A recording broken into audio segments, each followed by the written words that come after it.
is going on YouTube? My name is Dom, and this is the video where we are going back to the series that kicked it off for me and my channel here in the Ghost Recon community. It is your Wildlands tips video, and this time it is for Toxic. So anyway, I'm going to go through some basic stats with him, all of his weapons, his certain play styles, maybe some in and outs, some synergistic duos that he has, and hopefully tell you some stuff that you don't know. If I haven't, then please shut me down in the comments section below. Let's go ahead, let's talk quickly about stats. Now I did notice a lot of misinformation going around on the Reddit forums. Did you just hear what I just said? Isn't that a little bit redundant? I heard misinformation going around on the fucking Reddit forum. Isn't that a given? I saw somebody on there post stats about Toxic, and I just have to say right now that those stats are actually incorrect. So his gas cooldown for his gas ability is about 90 seconds. The radius of the gas ability is 25 meters. Now the radius, of course, is the diameter cut in half, so it will cover 50 meters from edge to edge. It lasts approximately 29 seconds, and it does about 3.7 HP per second. It does that much damage, roughly. So it'll do about 107 hit points for the entirety of the gas. So if someone stays in there the entire time, it's going to knock off about 107 HP. Now, if you're a supporter or a marksman, that means you're in the grave. If you are an assault with a health bonus, you can survive that. Really, the only person that it's not going to do much to is tank. Well, it's still going to do a lot to him, but he still has a shit ton of health. So anyway, that is fucking awesome. That's great right there. Those stats are awesome. He can clear out buildings effectively, but there is something you guys need to know about buildings. With Toxic, I think it is assumed right now that when you shoot down that gas, it basically spreads to every corner of the red circle that's on your map, and that is actually not the case. I'm not quite sure how the gas works. I'm not sure how the mechanics work, but there are instances where if you are on the first floor of a building and you shoot the toxic gas into the second floor, even though you are in the red circle, you will not take damage from that gas. But then there are other instances where you shoot it on the roof of a building and you're below the building where you will take damage from the gas. So it's really finicky. I'm not quite sure how that works. Just to be safe, try to drop it on the level you think that person is on, or at very minimum on the bottom floor. There doesn't seem to be a ceiling that is attainable to escape the gas, so you're pretty much going to cover the entire floor, well, the entire building. Now with Toxic, he does have access to the SR635, the MDR, God knows why, the P416, and the LVOA division gun, I believe it's called. Now, the SR635 is obviously the most powerful choice that you can pick out of these guns. However, it does lack some accuracy.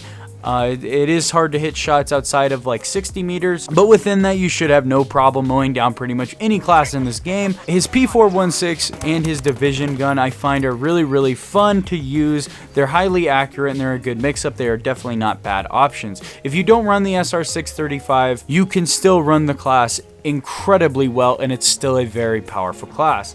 Now this class works well with the artillery as well as guerrilla and pretty much any other class that you're going to be supporting.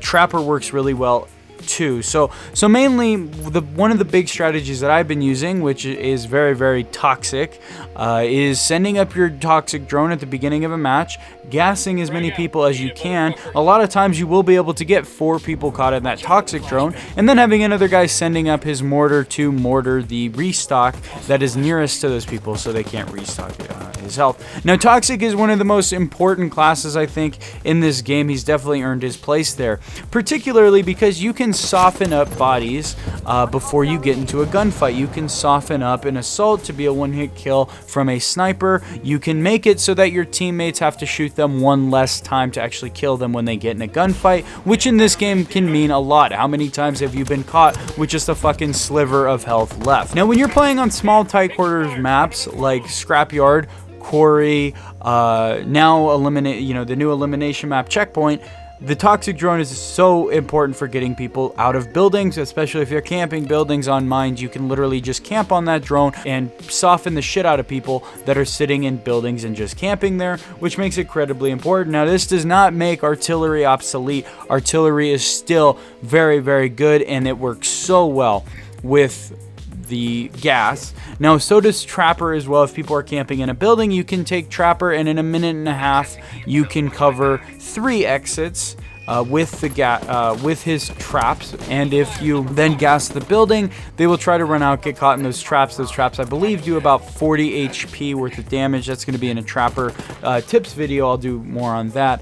And it just makes so much use for that. As well, when you're using the smoke and you throw down a gas trap, it is hard for people to see the edge of the red circle to figure out how to get out of it and exactly where you dropped it. So when you drop smoke and then drop gas right on top of it, it is very hard for people to actually move and get out of it. They both last a long time too, and you both get the smoke and the gas back relatively quickly, and the drone comes back very quickly, and it moves incredibly fast. I just don't see a reason not to bring Toxic into virtually every gunfight that you're in.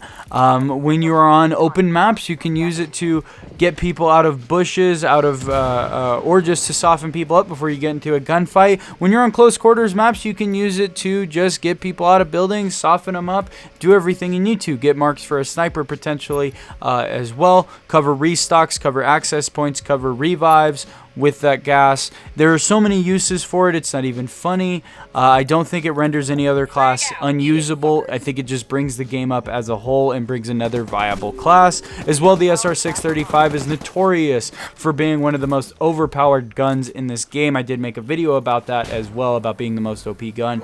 And I think it rightfully earns its place. You're not afraid to get in a gunfight with anyone in this game when you have that gun. If you guys did enjoy the video, please leave me a like. Please leave your thoughts, comments, opinions down in the comment section below. Any other ideas for future videos? I have a ton of content to cover from this last update, but anything else you'd like to add, please let me know down in the comment section. But anyway, thank you guys so much for watching, and I will see you in the next video.